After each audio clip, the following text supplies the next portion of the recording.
So for our attendees, if you guys are comfortable, please share your name, your school, your year in your school, and what you guys are studying at the moment, or your academic interests, and any questions you have for our two speakers today.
Okay, it's 4:05, and I will give the ground for our two speakers today. Please welcome Ektha and Galicia today. They are both high schoolers, one in 10th grade and one in 12th grade, who will be talking to us about mental health and education and why it's important for us to be aware and also integrate this awareness into our daily lives. So you guys can introduce yourselves. Yeah, sure. So hello, everyone. Today we'll be speaking about the intersection between mental health and education.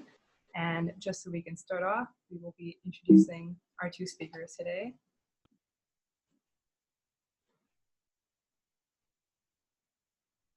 Hi everyone, my name is Ektha. I'm a sophomore in high school from New Jersey, and I'm the founder of Project Positivity. So I've always been someone who believes in the importance of spreading positivity around to everyone, but at the same time, I also am really interested in well-being and mental health, and I wanted to combine those two things together to help my community. So I created Project Positivity, and our entire goal is to provide accessible resources for teenagers regarding their everyday life.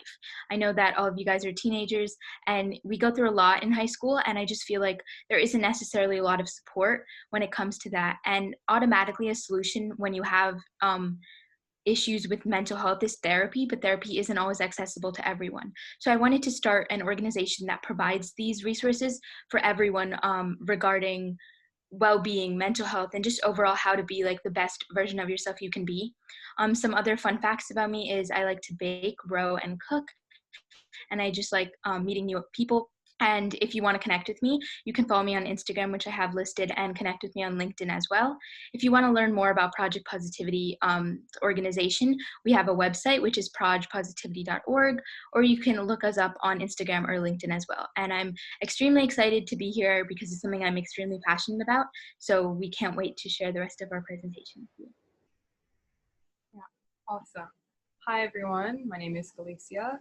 I am in 12th grade here in Vancouver, BC, and I am the founder of Leading Learners, which is a nonprofit organization which essentially aims to have every resource students could need during their academic years. We consider ourselves to be a one-stop place for students and all their resources. Some categories include planning sheets for post-secondary, scholarships, volunteer opportunities, and a multitude of different categories to support students.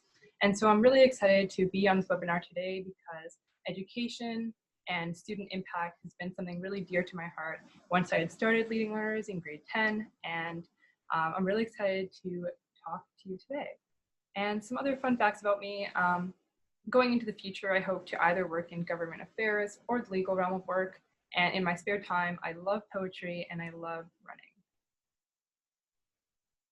So first, we're going to describe mental health and really what it is.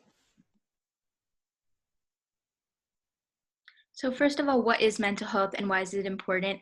Another little fact is today is actually World Mental Health Day, so we're really excited to be here on this day specifically. So mental health basically includes your emotional and social health and your overall well-being. It's really important to take care of your mental health as it affects how you act, how you behave, and most importantly, how you handle stress, which is a big part of the education aspect. Mental health is equally as important as physical health. I know that it seems undermined and people always think about the physical aspects such as exercise, which is so important, but at the same time, you should really be focusing on taking care of your mental health as well. And here are some sources that we use. And if you want to read more about mental health and you're interested, you can definitely take a look at that. Also, 1 in 5 Americans have suffered from mental illness. And again, there's a lot of stigma around mental health, and it's really important that we understand that mental health does matter, and it's extremely important to take care of your mental health. And so now we're going to get into mental health and its position in education.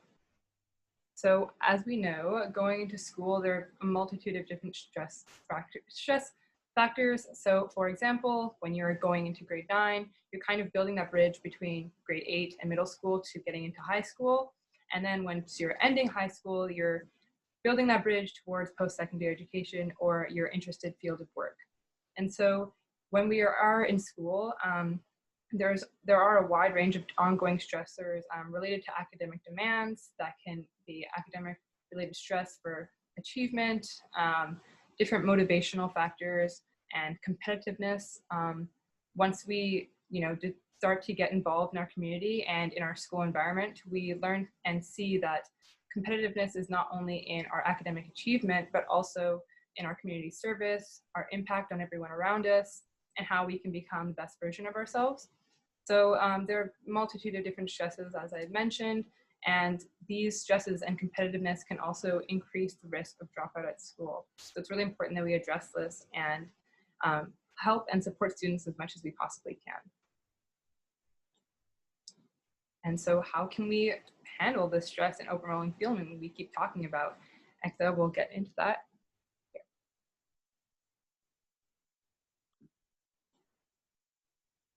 Okay, actually, I apologize, but we'll be starting with time management. So with our busy lives in school and our schedules for different organizations, clubs, different teams we're a part of, time management is really key for staying organized, but also finding a balance in your schedule. Some things that we had noted here are to make some short and long-term goals. So some things that I would recommend are using planning sheets or even digital folders. Examples being Notion, Google Drive, even just pulling out a piece of paper, different journals you can find at your bookstores. And we also do need to note when we are making these goals or these lists in our lives, we need to prioritize what needs to get done first, what's most important, and what will help us succeed the most. Next, going into breaks and time limits to how much you're working and how much you're taking a break. These are really important because you do want to maintain a balance as much as you possibly can. Some things that I would recommend are study timers. They really do help keeping you on track. There's an app named Forest, which actually helps you avoid time on your phone by allowing you to plant a tree every time you go study, which is really nice. And also us at Leading Learners, we do offer study timers that you can use. And next, we just want to say also to keep yourself organized by planning out your day. That can go through a Google Calendar, again, a physical notebook, even just taking a note on your piece of paper or your phone. I just feel like it personally helps me, and I thought that it would help you all as well. And 2 little notes I always like to tell everyone to remember that you are doing great, and as long as you are doing great, you should aim to honor your pace. In school, it's really competitive at times, but we do need to recognize that we are in school to aim to achieve our own personal best and not those of others. Next, we're going to talk a little bit about self-care. So again, self-care is typically something that a lot of people don't realize the importance of. So pretty much what self-care is taking time for yourself. And it's extremely crucial because if you constantly keep working on whatever it is you're working without giving yourself breaks, you can tire yourself out and not necessarily put your 100% in. So just like Galicia said, breaks are extremely important, and self-care is something that you really do want to be incorporating into your daily life. It basically refuels you to, again, give your 100% 100%, whether it's schoolwork or personal work. That's just really important. Something I did want to mention is Project Positivity was doing a self-care Sunday. So what we did is every Sunday we posted a little self-care tip or something helpful regarding self-care, because we do understand that a lot of people don't necessarily know a lot about it. So if you want to look at all the posts regarding that, you can use the hashtag #ProjPSelfcare, and all of the posts are tagged under that hashtag. Also, we have a free self-care guide, and if you want to get your copy, then you just have to fill out the form in our bio. And the reason I wanted to say this is because, again, a lot of people don't really know that first step to take when they start their self-care journey. And it's not something that has to take like 10 hours out of your day, because we understand you guys are busy. So not only does it give you information about self-care, but it also has an interactive chart for you to track your self-care for 30 minutes a day for a week. And then you kind of incorporate habits with that. So self-care is extremely important, and it's just doing something you like. So an example I wanted to give is I love going on walks and listening to podcasts. I find them really therapeutic. It's kind of a way for me to get out of being in my house, especially in this time more than ever. So I definitely recommend that. But again, self-care is extremely personalized. So I'd really recommend finding what you like. Another thing is getting enough sleep. This is another thing that kind of refuels us, and it's important for the function of our daily life. So I know it's hard because we're constantly addicted to our phones, and it's hard to put that away, but try to get off your phone 30 minutes before you go to bed or 30 minutes after you wake up. It helps you feel like a lot more energized, and it's really important because you will start noticing a lot of different differences within your daily life. And I did actually want to ask you guys a question. If anyone practices self-care out there, then let us know in the chat box how you practice it, because again, like I said, it's so personalized, and I think it's really cool hearing other people's like ways of practicing self-care, so people can also get ideas. Wonderful. So here is just a little chart that we also included. Again, it's so different, so try some of these. If you don't like them, you can try another one as well. Baking is on the list, which is something I really like to do, and obviously traveling may not always be possible right now, but you can still do the small things such as going to a nearby park and taking a hike. I think these things are great suggestions. Great. So now reaching out. We always encourage students who feel like maybe the resources they're receiving are not enough. They might have to go and get that personalized help. And I wanted to say here that there are so many different ways to reach out. It's really important to note that there are people that you have an impact on and do need your specific help. So you are a valued member of your community, and we just want to encourage knowledge of that, and finding people who identify and highlight your value as well is really crucial, especially as a student when you are in this competitive state and always trying to achieve your personal best. It can be kind of difficult to fall back on that without a strong foundation for the people around you. So it's really valuable to have people, friends, family members, different educators in your life who highlight your value, highlight your skills, show your importance in the society that you are in, and how you are a valued student and member. And I do want to note also that there is a reason why you are in your current path. You are on the way to your personal success. We always know that there are different exams, different things that can feel like a barrier in our way, but they really do help and add up. All the efforts add up in the end, I always like to say. And if you are wondering, who do I reach out to? Some examples I had listed here: supportive friends, family members, aside from family and friends, different club members, organizational members from different nonprofits you might be a part of, organizations in the community, charities, societies. Really, there are so many people, wonderful people who are both behind the same mission that you have. So it's really great to already have that automatic connection. And elders in the community. I think that is honestly underestimated, because you can get a lot of experiences and value and back-end knowledge from these elders in the community. That can be from retirement homes, maybe just your grandparents, your elders in your community overall. And I also wanted to note here program coordinators and leaders. I hadn't recognized the importance of reaching out and speaking to your coordinators. As I had mentioned before, with fellow club or organizational members, you're all working towards a common goal. So don't be afraid to step out and speak to those coordinators at a charity you might be working at, volunteering for, or really there are so many different ways to find these coordinators and leaders. Lastly, counselors. I also did not realize and recognize how knowledgeable counselors are in my school. Normally we see counselors as people who are here to change a course along our academic route, but they can be wonderful buddies and people to speak to because they have spoken to hundreds of students in their careers, and they're definitely willing to speak to you. So don't be afraid to reach out.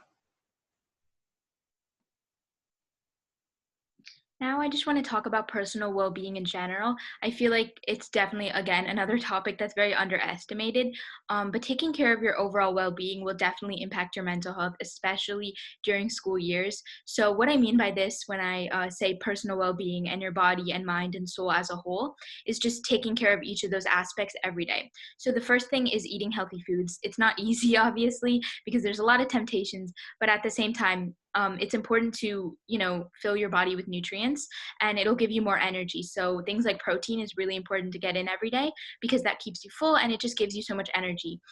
Again, try it out for a couple of days, see how it impacts you, because I think these small changes, people think that they don't make an impact, but these small changes can all add up to a really big impact. The next thing I wanted to say is preferred form of exercise. Exercise, we all know, is good because it's important to get your body moving. And it can also really help your mental health a lot. Personally, when I exercise, I always feel really rejuvenated and I feel much better. So if I'm ever stressed, kind of take that out on exercise. But specifically why we said preferred form of exercise is because this is another misconception that people think. Exercise doesn't always have to be like a HIIT workout or an ab workout that you hate a lot. Obviously, those are really good because they challenge you mentally and physically. But at the same time, try to do things you actually like. So if you like dancing, dancing is of course a form of exercise and it's fun for a lot of people and it just has a lot of music and keeps you going. So try to find what you like. Like I said, walking is one of my favorite things to do because again, it's exercise and I'm getting my body out in nature, but I'm also just like kind of relaxing. And then challenging yourself. So I really do believe in the importance of exercising in order to challenge yourself. We all go through so many challenges in our life, especially in high school, whether it's like taking that really long quiz you don't want to take or just sitting in class. Honestly, that's hard enough to sit in class for an hour or two and make sure you're like focusing. So I do believe that exercise mentally helps people a lot because obviously you're pushing yourself harder and you think that you can't do it, but you can. So it's all about challenging yourself mentally because that will overall result in a better performance academically or just in every aspect of your life. Great. So also, like I had mentioned at the beginning, there are so many forms of self-care and improving your mental health personally because it is a really personalized topic and subject. Of course, we could give you this information as much as we want, but you might have something that's completely different. Maybe you might pick some pieces from what we have mentioned. So taking 30 minutes, like Ektha had mentioned, off your phone before you go to bed, reading a book, different forms of exercise, so many different forms to rejuvenate yourself and practice self-care and talk about mental health as well with your peers, family members, coordinators, so many ways to take care of yourself. So we did want to note that.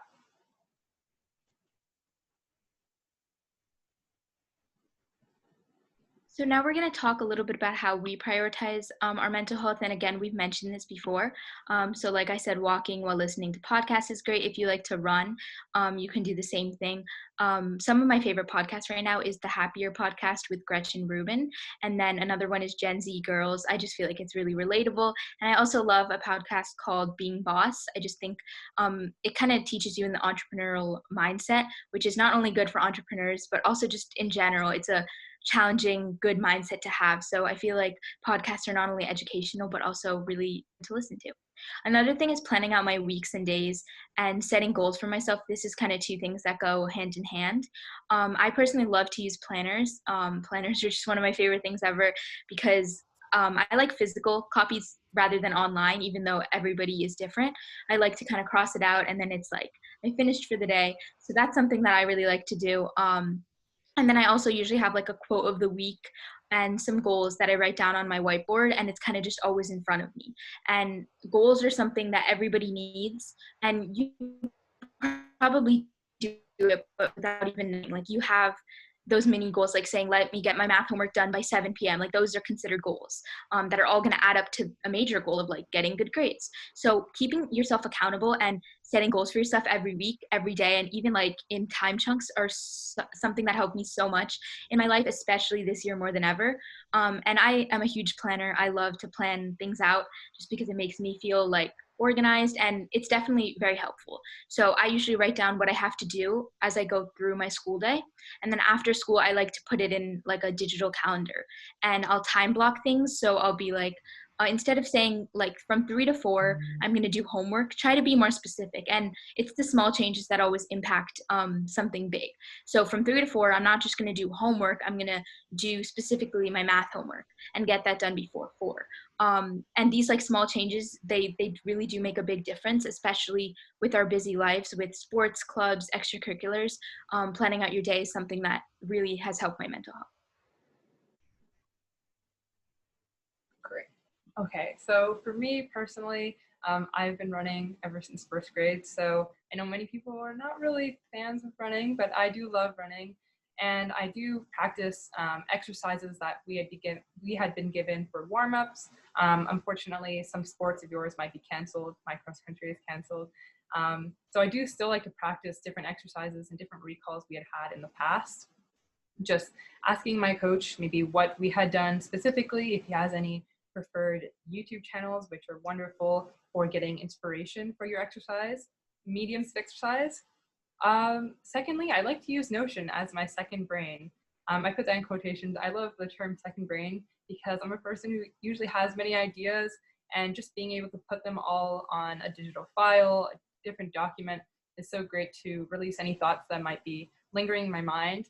And if you feel like that might be a good suggestion, then take it into account. And as I had mentioned, you can also use planners, just grabbing a piece of paper, opening up the notes on your phone. I just like getting my thoughts out on paper as much as possible. And here I also have writing poetry, essays, and different forms of literature. I love reading and writing really every day. For learning, I always encourage students to find different ways to read and learn and pick up different information. Maybe they're not too big of a fan of books per se, but they can always learn some different opinions, different views from apps maybe such as Reddit, Quora. I love reading those apps. I can spend a few hours on them. And then, once I've picked up information, learned different views about the world, I do like to put my thoughts into literature. So poetry is really nice to get an artistic view of, how I view the world. Essays, preferably analytical essays, I really like those. And just different forms of literature, so many ways and so many historical figures to learn about, read about, and even watch some historic videos for. So I really like to write in general and getting my thoughts out there. Also kind of following this point, frequent brain dumps on paper or a digital file, as I mentioned, just releasing any lingering, maybe academic thoughts, any different ideas that might be on my mind for future use is really great to note down on paper so I don't forget it, and so I can come back to it in case it slips my mind by any chance. And we did want to finish off here with a quote from Noam Spencer. He did say, mental health is not a destination, but a process. It's about how you drive, not where you're going. We found that this was really valuable when we were planning out our presentation together, and it does coincide with education and mental health together. Thank you so much for attending this webinar. We would love to answer any questions you guys have, and it can be about our personal life and things we like to do, or anything we really covered in this presentation. So definitely. I think you were muted for your last sentence, Ektha. Oh, sorry. Just put those in the chat box if you have any questions. It can be about anything, and I'm just going to read some that we had before when you guys were doing introductions. So one question was, what made you to decide to do something as deep and complex as mental health? So I'll start off real quick. Mental health has always been something that I stress the importance of, because people are constantly just rushing in life and not necessarily taking their time and really thinking about what they're feeling, what they're going through. So we have so much going on in our life. Kudos to everyone in this meeting right now. I know that you guys are probably busy with things such as school and tests and extracurriculars, and it's definitely really hard to manage. So I have always believed in the importance of mental health. So I was really glad that I can not only share my knowledge with that through Project Positivity, but also through this webinar.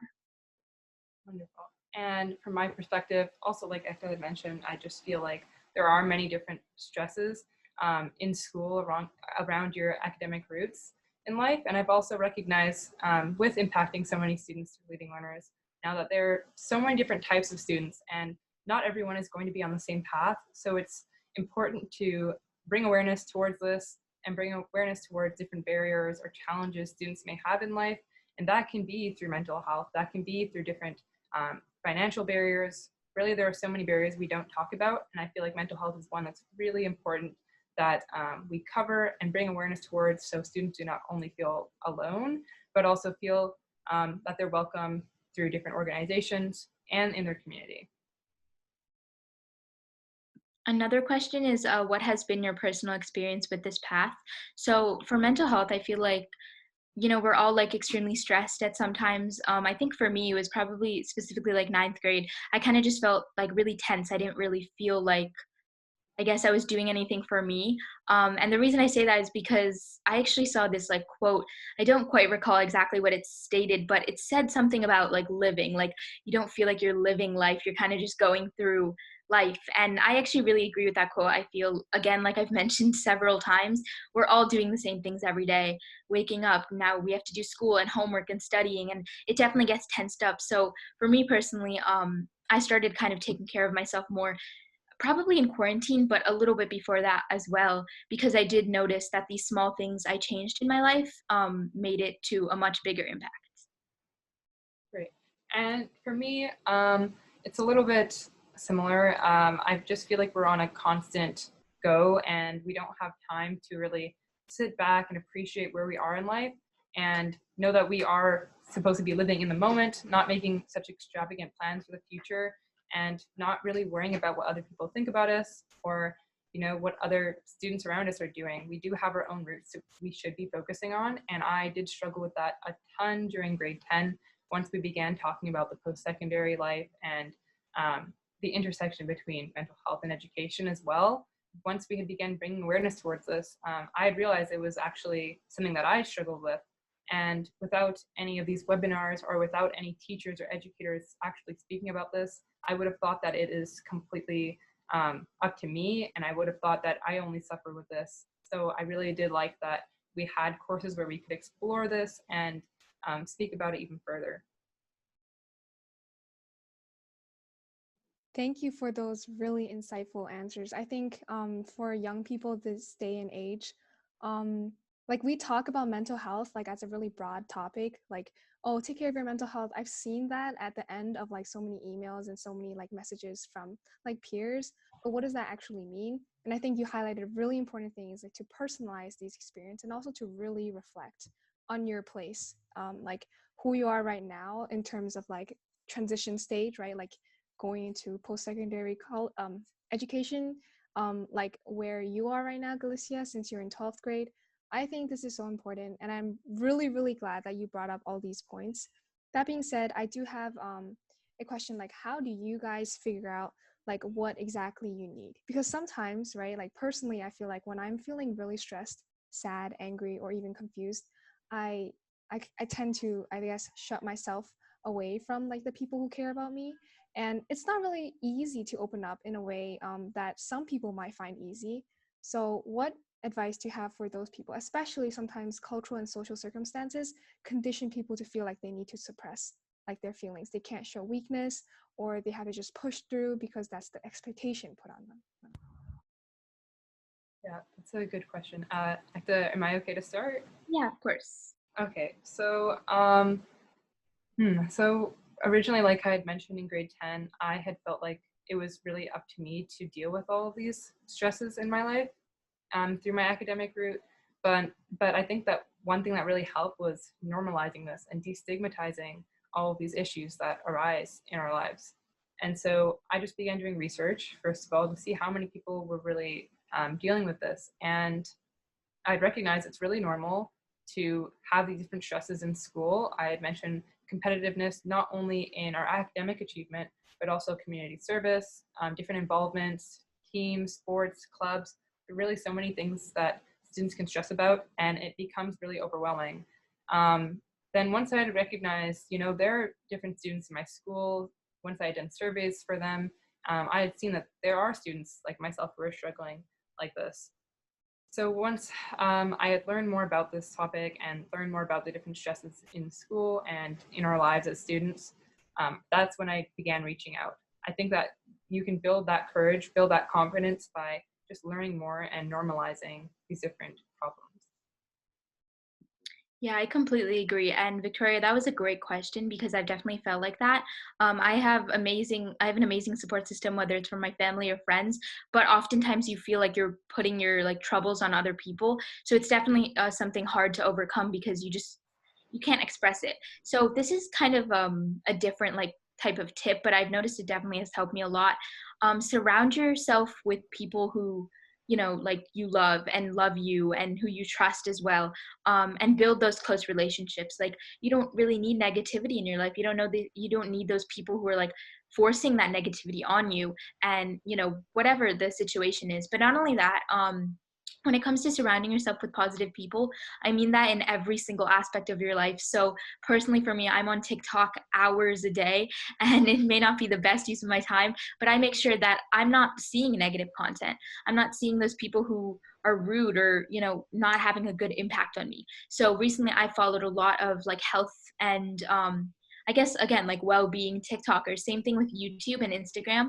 It's just like we're constantly, I don't know about you guys, but for me, I'm definitely on social media a good portion of the day, and we don't need that negativity. So filling your feed and your stories and things like that with positive things will have a greater impact on you. And not only just positive things, I also mean just like destigmatizing mental health. And if you see someone who's like, oh, mental health doesn't matter, like that's going to have a bad impact on you, because that's not necessarily true. So that's definitely one of my biggest tips. I feel like it helped me understand that it's okay to reach out, and you need to, because you can't necessarily keep it all bundled in. Another thing I would recommend is journaling. I don't necessarily journal a lot, but I know that a lot of people have really good experiences with it. So I definitely recommend it to people. I think that a lot of people, right before bed, they kind of write down some things. I don't do it consistently, but I definitely do it at least once or twice a week. I try to kind of just put my thoughts down on paper because, in that process of trying to reach out to other people, that's obviously not easy. So at least while you try to get to that destination of telling people how you feel and understanding that that's okay, you can try to write it down yourself. Write down what are you feeling, why are you feeling it, and try to figure it out. But definitely don't be afraid to reach out to people who you trust and use the resources that are available, such as therapists, but not always just like plain therapy. There's a lot of accessible free versions of therapy in different forms. For example, there's therapy websites where you can get like free worksheets provided by professionals. And I definitely recommend things like that. So again, it's not something easy and it's going to take time, but it's really important to acknowledge the fact that you do need to reach out to people.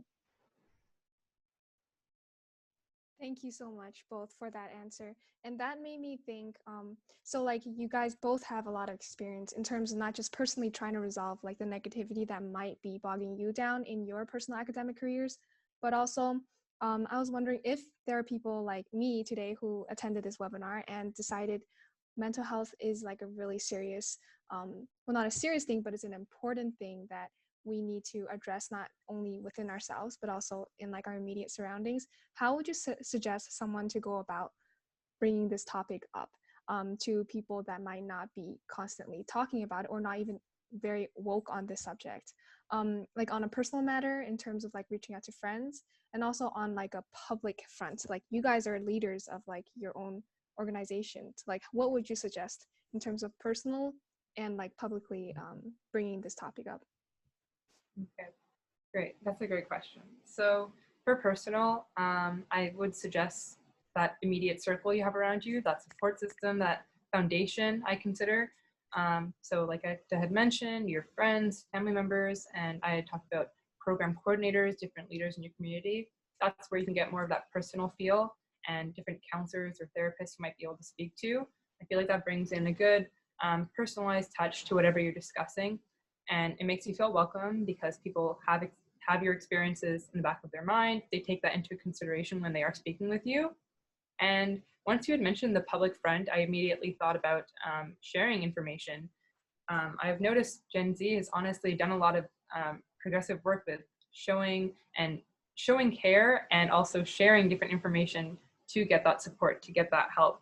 I think that's a great way to promote public knowledge as well. Yeah, I'm pretty sure Galicia kind of just covered the main specific points about, reaching out to people. And sometimes, honestly, the best thing you can do is reach out to a stranger, as like scary as that sounds, obviously like someone trusted. But I know like if you see on people's Instagram stories, they say like, I'm here for you, always DM me. Like sometimes, you should do it because it definitely feels more comfortable to share your feelings to a stranger because you feel less judgment around you.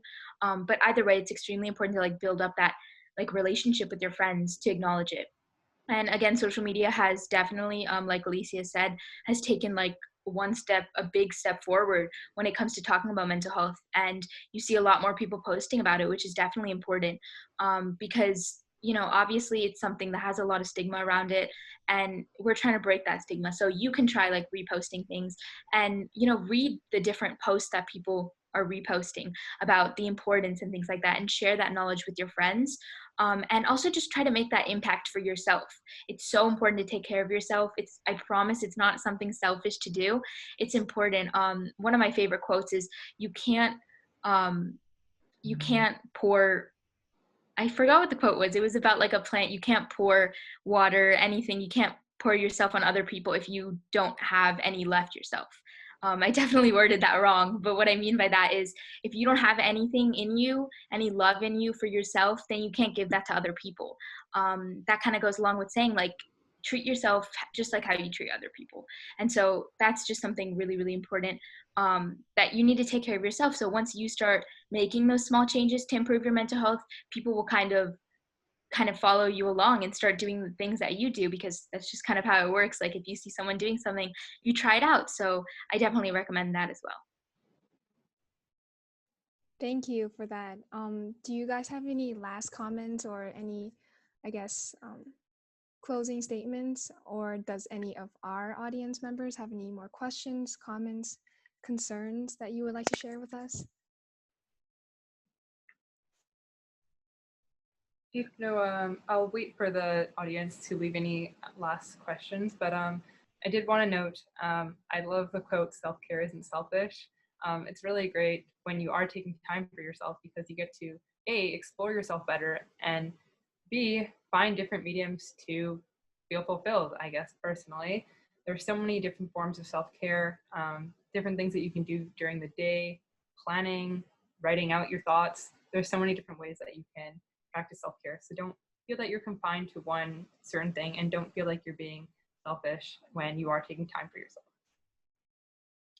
Adding on to what Galicia said, first off, thank you guys for coming to this webinar, and thank you to Project Snapshot and Victoria for letting us present this, as it's something so important, especially on World Mental Health Day. But with that being said, I do believe that mental health is so important every single day, every single month of the year. Not just on Suicide Prevention Month or on World Mental Health Day. It's something that we should stress every single day. Another thing is, just like Alicia said, self-care and just taking time for yourself is so important to let yourself grow as a person. I feel like I can definitely relate to that a lot, specifically in quarantine, as I'm sure many of you guys relate to too. We're not necessarily in the same environment as we were in March, because things were just so new. Obviously, you should still be wearing your mask and social distancing and taking precautions in that sort of way. But things have definitely changed. Like more things are starting up again. But still, we do have like that little more time than we had back in February and behind that. So definitely take those times to do things for yourself. It doesn't have to be, again, 4 hours a day. It's just those small little changes that add up. And yeah, if you guys ever have any more questions, just like we listed, you can contact me or Galicia on Instagram, through LinkedIn, or through our organization's accounts. But thank you guys for attending. Yeah, thank you so much. Yes, thank you. I hope everyone did learn a little something today. I think both speakers did a good job bringing in a lot of factors of daily life. And just to wrap up one more time, like today we are going through one of the biggest transitions in like our school life and our personal life, going from physical to virtual. It's not easy. It's not easy. Wherever you are, I hope that you do take the time to reflect on the things that Galicia and Ektha have told us today, because some change does not happen overnight, right? So if you are able to just even think about it, I think it could help you so much. And if we do not have any more last questions and comments, I think we can wrap up this webinar. Feel free, yeah. Yes, I hope everyone felt, I guess, some inspiration. And please follow Ektha and Galicia's two startups. I think they're amazing initiatives, and they could teach us a lot. All right, then. Thank you, everyone. Thank you. Guys. All right. Okay. Wait, do you guys want to stay after for just? I was gonna ask you guys to stay after, but I felt like I could just email you guys. But I just want to say I was really impressed with the both of you guys. Not only the fact that you guys created this last minute without knowing each other prior to this, right? Yeah, no, we didn't. Okay, that's crazy. But thank you so much. Like I just want to ask, do we have your permission to? Oh wait, I should stop this recording.